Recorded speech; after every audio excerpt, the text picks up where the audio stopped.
These little white spots are called idiopathic guttate hypomelanosis. So they are essentially these guttate or confetti-like white or light spots that for the longest time we really had no clue what caused them, which is why they were called idiopathic. So let's talk about what we know. One of the most compelling theories is something called melanocyte senescence with age. In general, as we age, certain cells in the body just kind of like stop working.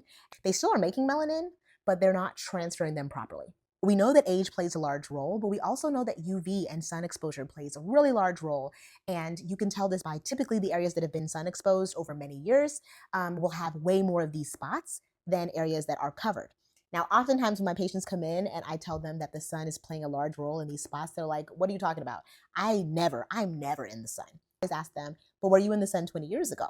Like 20 years ago, were you on the beach? You know what I'm saying? 30 years ago, were you on spring break?